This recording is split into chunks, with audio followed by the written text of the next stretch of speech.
Hello বন্ধুরা, গোপাল রান্নাঘর থেকে তোমাদের সাদর আমন্ত্রণ জানাচ্ছি। বন্ধুরা, শীতকালে যে কোনো মাছেরই স্বাদ বাড়ে, পার্শে মাছেরও স্বাদ বাড়ে। আজকে দেখাচ্ছি হচ্ছে, আগের দিন দেখিয়েছি হচ্ছে পার্শে মাছের ঝাল, আর আজকে দেখাচ্ছি হচ্ছে সর্ষে বাটা ঝাল। এবার পার্শে মাছ আনলে আমি কেন এই কথাগুলো বলি প্রত্যেক দিন মাছ চুজ করার সময়, যে মাছের স্বাদের উপরে কিন্তু ঝোলের স্বাদ নির্ভর করে। তার কারণ হচ্ছে, আপনি যদি মাছটাই ঠিকভাবে সিলেক্ট না করতে পারেন তাহলে ঝোলের স্বাদ কখনো করা যায় না। পার্শে মাছ আনলে কিন্তু দেশি পার্শে আনবেন, যে পার্শেটা খুব বড় বড় নয়, খুব ছোট নয়, এরকম সাইজের পার্শে আনবে, যে পার্শেটায় এই শীতকালে কিন্তু ডিম হয় বা পার্শে মাছের তেলে বেশ ভালো টেস্ট হয়। তো আমি বেশ কটা নিয়ে এসেছি, হাফ কিলো মতো, তার থেকে 6টা বেছে নিয়েছি। এই সাইজের পাশে কেটে ধুয়ে পরিষ্কার করে নুন হলুদ মাখিয়ে নিয়েছি। এবার দেখুন, কড়াইতে কিন্তু তেল দিয়ে আমি তিনটে করে পার্শে মাছ ভেজে নেব।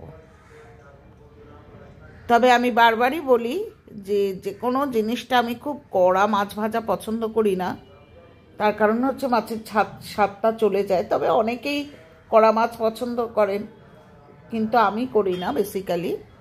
তো এইভাবে সাইডটা চেঞ্জ করে করে লাল লাল করে মাছটা ভেজে নেবেন। তবে ছিপড়ে না করাই ভালো, কারণ এগুলো একদম জ্যান্ত টাটকা মাছ, তো এগুলোর স্বাদ খুব সুন্দর। তো যাই হোক, আমার 6টা মাছ এইভাবে উল্টে পাল্টে ভাজা হয়ে গেল। এবার আমি কালো সর্ষে সাদা সর্ষে মিশিয়ে কাঁচা লঙ্কা দিয়ে বেটে নিয়েছি। ঠিক আছে, যদি 2 চামচ কালো সর্ষে দেন তাহলে 2 চামচই সাদা সর্ষে দেবেন, আর 2টো কাঁচা লঙ্কা দিয়ে সর্ষেটা বেটে নেবেন।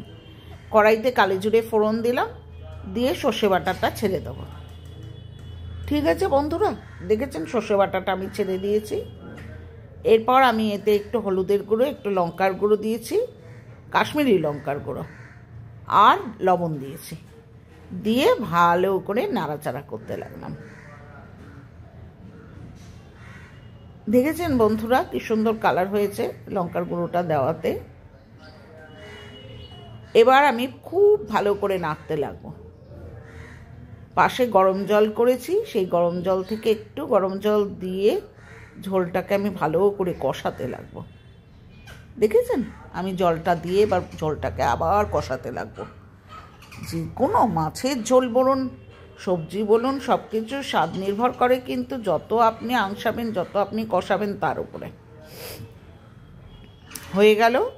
এবার যার যার প্রয়োজন মতো শেষে কিন্তু ঝোল ঢেলে দেবেন। হয়ে গেছে ভালো করে কষানো। এরপর দেখুন আমি ঝোল ঢেলে দিয়েছি। টকবক করে যখন ফুটছে সেই সময় আমি একটা একটা করে মাছ ছেড়ে দিচ্ছি। টকবক করে ঝোল ফোটার আগ দিয়ে কিন্তু মাছটা দেবেন না, তাহলে মাছটা ভেঙে যাবে। তো আমার মাছ এরম করে 6টা মাছ ছাড়া হয়ে গেল। এরপর ওপর থেকে কাঁচা লঙ্কা এবং ধনেপাতা দিয়ে আপনি পরিবেশন করবেন। একটু কাঁচা সর্ষের তেল দিয়ে দেবেন, আরও সুন্দর লাগে যখন ঝোলটা নামানোর আগ দিয়ে। দেখুন আমি কাঁচা পাকা লঙ্কা দিয়েছি এবং ধনেপাতা দিয়ে পরিবেশন করেছি। ওপর থেকে একটু সর্ষের তেল ঢেলে দেবেন।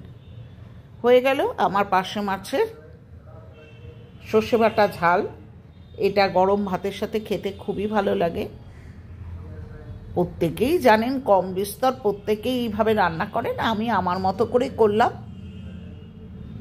তো আজ তাহলে আসি, পরের দিন আবার আসবো নতুন কোনো আইটেম নিয়ে।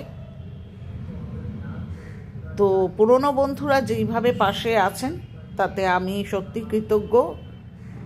আপনাদের সহযোগিতা সমর্থন পেয়ে এত ভালো ভালো কমেন্ট করেন, সত্যি খুব ভালো লাগে। নতুন বন্ধুরা বেল আইকনটা প্রেস করো, চ্যানেলটাকে সাবস্ক্রাইব করো, লাইক করো, কমেন্ট করো, শেয়ার করো।